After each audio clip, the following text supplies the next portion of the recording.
kami harap warga negara Indonesia selalu melakukan lapor diri itu antara lain ya dalam situasi seperti sekarang ini.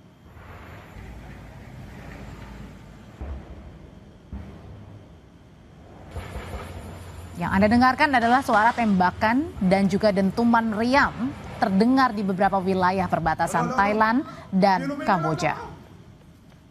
Sejumlah warga di wilayah Provinsi Surin, Thailand ini berlarian menyelamatkan diri ke bunker. Pemerintah Thailand menyebut ada lebih dari 50.000 warga di perbatasan diungsikan.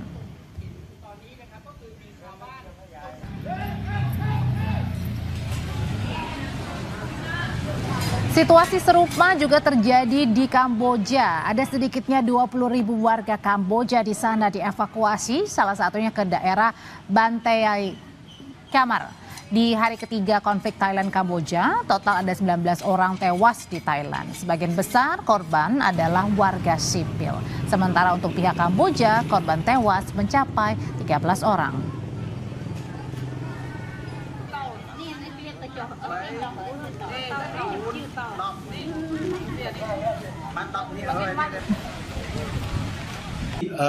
Dapat saya sampaikan bahwa pemerintah Indonesia terus mengikuti ya secara seksama perkembangan dinamika yang saat ini terjadi di perbatasan Thailand dengan Kamboja, dan tentu kita juga terus membuka komunikasi dengan kedua pihak di berbagai level, di berbagai tingkatan untuk dapat mendapatkan gambaran menyeluruh mengenai pandangan masing-masing terhadap situasi saat ini, karena tentu masing-masing negara memiliki versinya sendiri, dan tentu sudah sewajarnya apabila kita juga dapat turut membuka diri untuk mendapatkan informasi lebih lanjut dari kedua negara. Dan dalam hal ini dapat saya sampaikan bahwa Bapak Menteri Luar Negeri beberapa hari yang lalu langsung melakukan kontak dengan Menteri Luar Negeri Malaysia selaku Ketua ASEAN di tahun ini untuk terus mencari langkah-langkah yang bisa dilakukan oleh seluruh negara ASEAN untuk membantu dua negara tetangga kita nih, dua negara anggota ASEAN untuk dapat mencari solusi damai terhadap situasi yang saat ini terjadi. Nah, tapi kalau Pak Roy, sebenarnya untuk di zona perbatasan Thailand dan Kamboja yang sedang berkonflik ini, berapa banyak warga negara kita yang ada di sana, di zona merah? Ya, sebetulnya memang agak sulit untuk mendapatkan angka yang paling exact, ya, yang paling tepat, karena kita juga akan berpegang pada data yang diberikan oleh WNI yang ada di lapangan. Tentunya kami harap warga negara Indonesia selalu melakukan lapor diri itu antara lain ya dalam situasi seperti sekarang ini. Dan menurut data yang kita punya secara formal ada sekitar 15 warga negara Indonesia yang tersebar di wilayah sekitar perbatasan yang saat ini sedang mengalami ketegangan, khususnya di bagian wilayah Thailand. Sementara di wilayah terdampak dari sisi Kamboja, data yang kami miliki tidak ada WNI yang ada di lokasi tersebut. Namun sebagai informasi tentu apabila kita lihat lagi petanya itu memang wilayah yang terdampak itu meliputi ada sekitar 4 provinsi di Thailand dan ada 3 provinsi di Kamboja, dan itu sekitar 150 meter dari sana ada beberapa tempat di mana warga negara Indonesia sering berkunjung gitu ya. Tapi yang pasti di daerah yang saat ini dikatakan atau dideklar sebagai wilayah konflik tidak ada WNI yang ada di sana. Semoga data ini data yang paling akurat, dan juga tidak ada laporan sementara ini yang menunjukkan adanya casualties atau warga Indonesia yang terdampak langsung. Oke, Pak Roy, ini kan Thailand, Kamboja masuk negara ASEAN, kita juga. Nah, sebagai masuk dalam negara ASEAN, sebenarnya apa yang bisa kita suarakan nih untuk bisa mendamaikan kedua negara ini?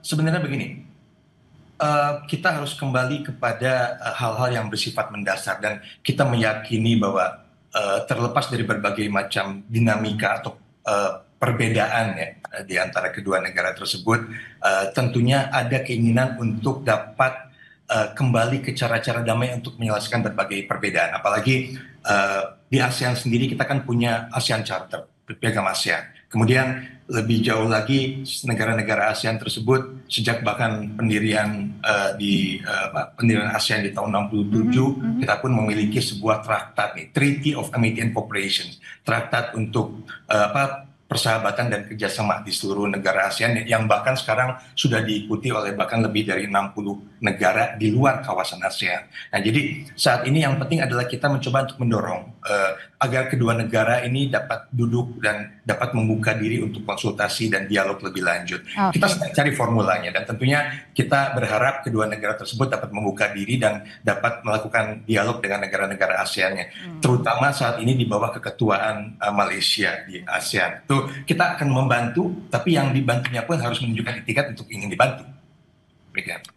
Oke, Pak, kemudian kita balik lagi ya berbicara masalah Thailand dan juga Kamboja. Nah, ini kan Thailand juga salah satu destinasi atau tujuan yang biasanya juga sering ya warga negara Indonesia pergi ke sana. Apakah ada imbauan khusus ini untuk tidak pergi sementara waktu, baik ke Thailand atau ke Kamboja? Yang pasti pemerintah Indonesia dalam hal ini melalui kedutaan besar di Bangkok, Thailand ataupun di Phnom Penh di Kamboja terus intensif komunikasi dengan WNI yang ada di sana dan komunikasi dengan simpul-simpul tokoh masyarakat yang ada di sana untuk terus mengetahui situasi terkini.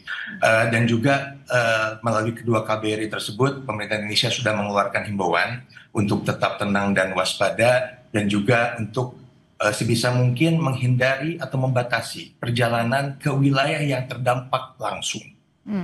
Saya repeat, saya ulangi, dari atau batasi perjalanan ke wilayah yang terdampak langsung. Artinya tentu di sana ada ruang untuk warga negara Indonesia apabila tetap ingin melakukan perjalanan ke kedua negara tersebut di luar di wilayah-wilayah yang saat ini sedang yang krusial ya. Berarti Dan juga tentu yang paling penting terus mengikuti pemberitaan dari sumber-sumber resmi, baik itu dari otoritas setempat ataupun dari informasi dari pemerintah Indonesia. Ya, Pak Roy, ini kan perang Thailand, Kamboja, konflik kepemilikan wilayah ini terjadi cukup lama dan sekarang kemudian memanas kembali. Nah, kemudian apakah juga dalam waktu dekat begitu bersama Malaysia juga akan duduk bersama nih negara-negara ASEAN supaya ini tidak semakin melebar konfliknya? Ya, sebetulnya tanpa disebut ya, ini given untuk ASEAN itu setiap ada masalah baik itu yang melibatkan sesama negara ASEAN ataupun negara anggota ASEAN dengan negara di luar ASEAN itu sudah ada komunikasi awal di beberapa level untuk mencari formula yang dapat diterima oleh semua pihak yang sedang bertikai atau berselisih agar perselisihan itu dapat segera diselesaikan atau paling tidak dibatasi agar tidak eskalasi lebih lanjut. Nah, mungkin saat ini kita masih membutuhkan sedikit waktu untuk mencari formula yang disepakati oleh kedua belah pihak. Karena tentu seperti yang saya sampaikan di awal tadi, kedua pihak tentunya memiliki pandangan atau starting point masing-masing terkait dengan dinamika yang ada sekarang.